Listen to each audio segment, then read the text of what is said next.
Bonjour, j'avais écrit il y a quelques années sur Blog Tennis Concept un article qui vous donnait les clés pour battre enfin les défenseurs. Ce que j'arrive aujourd'hui à faire régulièrement. Pas systématiquement, bien sûr, jamais facilement. Contre ce type de joueurs, ce n'est jamais facile.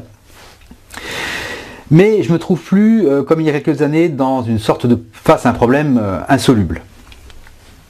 Si mon jeu est en place, si mon jeu offensif est en place, si j'ai la grinta, si j'ai une bonne forme physique, si je sers correctement, alors je me donne de bonnes chances de m'imposer à un niveau équivalent contre ce type de joueur. Une des raisons nécessaires pour que je puisse mener à bien ma partie est que je pratique donc mon jeu offensif et surtout que je varie mes attaques. Un peu de service volé, un peu de retour volé, sur des retours bloqués, sur des retours en chip, des attaques en débordement, des attaques en fixation, des attaques jouées courtes et basses dans le carré de service, des montées à contre-temps, des amortis, bref, je dois jouer sur la variation au maximum. Si vous voulez un exemple, Roger Federer est le joueur qui varie le plus ses attaques sur le circuit. Donc ça a été comptabilisé, archivé par un grand spécialiste des statistiques en la personne de Fabrice Sbarro, l'auteur de Quel joueur êtes-vous? Et si Roger Federer aime autant, varie autant ses coups, ses cibles, ses trajectoires, ses vitesses, ses effets, c'est autant par goût personnel que par souci d'efficacité. Et si le joueur suisse a développé ce type de jeu, c'est à la fois parce qu'il aimait ça, varier ses coups, parce qu'il avait les aptitudes techniques pour le faire, et enfin parce que la variation est quelque chose d'efficace au tennis. Alors attention, si la variation est quelque chose d'efficace au tennis, ce n'est pas non plus le seul atout que peut utiliser un joueur pour s'imposer. Et une stratégie qui viserait par exemple à insister très lourdement sur un point faible adverse sans jamais varier, peut se montrer tout aussi efficace au tennis. Ça dépend vraiment des joueurs et des situations. Alors je reviens à mon match face à mon défenseur, mon crocodile, et je vais vous montrer un exemple de schéma tactique utilisé. Alors j'ai choisi de prendre l'exemple de l'échange qui démarre dans la diagonale des revers. Donc à moi je vous montrerai que des exemples avec des droitiers. Et suite à une balle haute et liftée, mon adversaire remet une balle un petit peu plus courte que d'habitude. Cette balle, je vais la jouer en X, donc bien sûr, hein, je m'avance. Et je fais une approche en A. Le joueur donc arrive en coup droit sur une balle courte et basse. Et là, qu'est-ce qu'il va faire? Alors d'abord, entre-temps, moi j'ai fait ma reprise d'appui ici. J'ai joué donc sans donner trop d'angle. Et là, mon adversaire, je vais anticiper le fait qu'il va croiser la balle. Pourquoi il va croiser la balle? Pourquoi il y a de grandes chances pour qu'il croise la balle?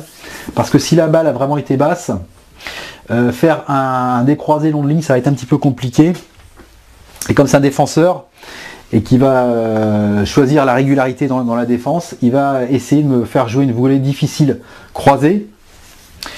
Moi, je vais anticiper, je vais voler en Z. Hein, donc voilà, en Z, et là je vais voler, je vais prendre une cible, je vais revoler au fond. Il y a toutes les chances pour que ce point soit gagné.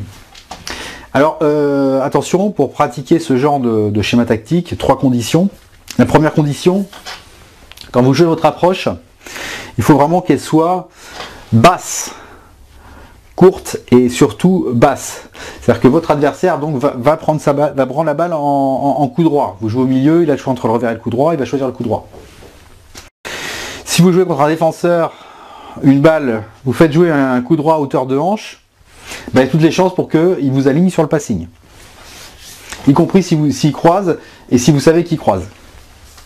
La deuxième condition, c'est qu'il faut bien sûr ne pas faire systématiquement ce genre de coup. Parce que même si vous savez bien faire les balles courtes et basses qui ne rebondissent pas en coupé, eh bien si votre adversaire anticipe, hein, il a beau pas bien se déplacer vers l'avant théoriquement, eh bien il va anticiper, il va il va se préparer et il va vous aligner. Et la troisième condition, c'est de ne pas faire sa reprise d'appui trop près du filet. Donc les joueurs qui n'ont pas l'habitude de monter au filet, les débutants, eh bien, ont le défaut de se rapprocher du filet trop tôt, trop vite. Évidemment, c'est plus facile de voler près du filet, mais à ce moment-là, ils sont vulnérables au lob. Si vous faites votre reprise d'appui ici, votre adversaire vous lobez assez facilement, malgré le fait que la balle soit difficile. Si je regarde mon match dans sa globalité, je vais me retrouver face à deux dangers, hein, face aux défenseurs. Le premier danger, c'est une trop grande passivité. En effet, si j'attaque pas assez souvent, ou pas assez vite, hein, si je me montre trop timoré, trop feignant, eh bien physiquement je vais accuser le coup assez rapidement, puisque je vais rentrer dans un système de longs échanges qui va beaucoup mieux convenir physiquement à mon adversaire qu'à moi.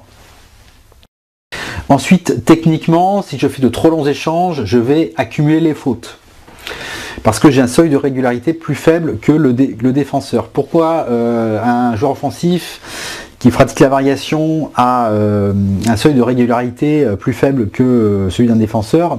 Tout d'abord parce qu'il prend plus de risques, ensuite parce comme il fait des variations, il va avoir plus de changements de prise de raquette à faire, ce qui au niveau de la concentration va être plus difficile, et puis une fois qu'il fera plus ces changements de prise de raquette, il va faire des fautes. Et ensuite, le joueur offensif va avoir plus de décisions à prendre que le joueur défensif, et psychologiquement c'est plus fatigant, et comme il va être plus fatigué psychologiquement, il va faire plus de fautes.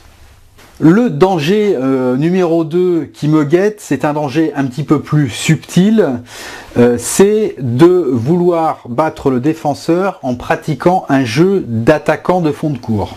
Alors pourquoi est-ce que c'est un danger pour moi? Parce que si je pratique un attaquant de fond de cours, si je cherche systématiquement à monter au filet en débordant mon adversaire, eh bien je vais mettre mon adversaire dans des conditions beaucoup plus favorables.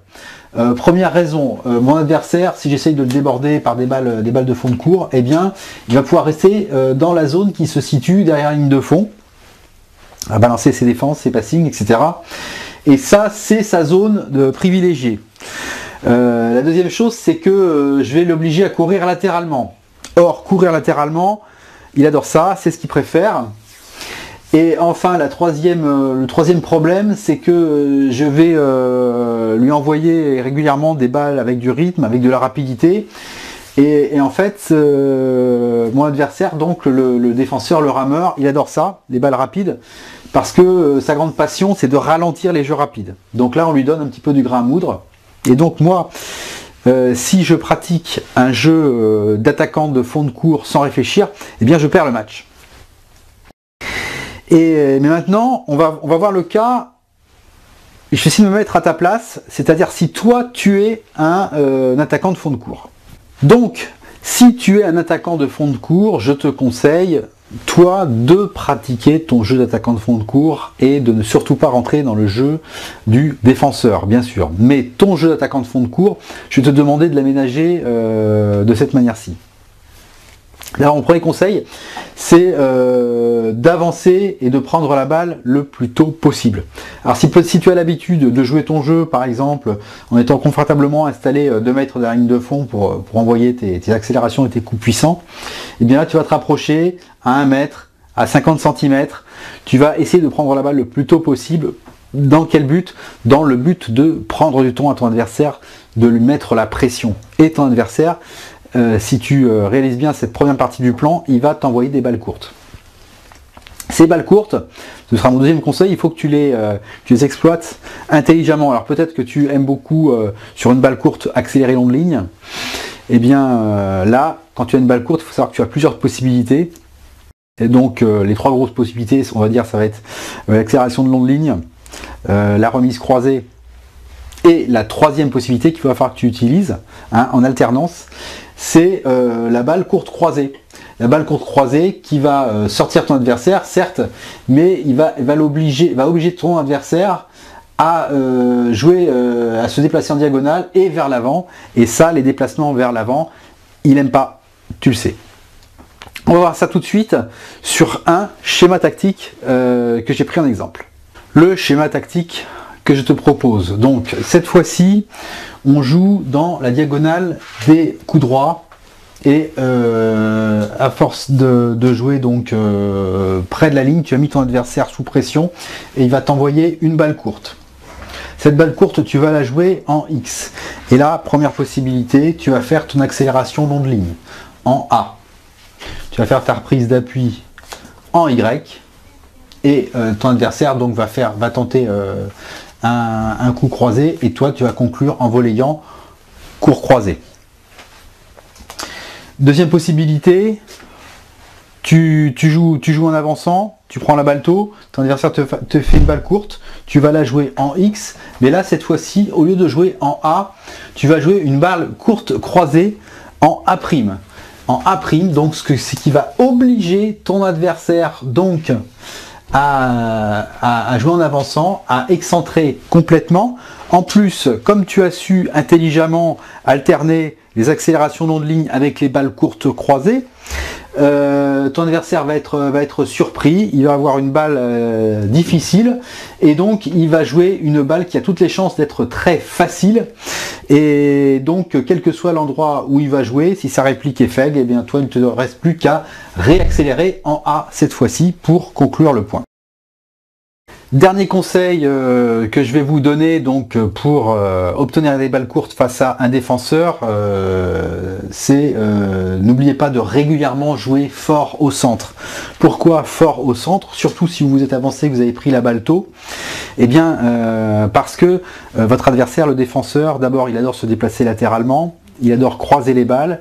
Et là, non seulement vous lui donnez une balle sur laquelle il ne va pas vraiment se déplacer latéralement, et puis le deuxième avantage, c'est que il va pas pouvoir croiser la balle comme il a l'habitude de les croiser sur les balles qui sont dans les coins.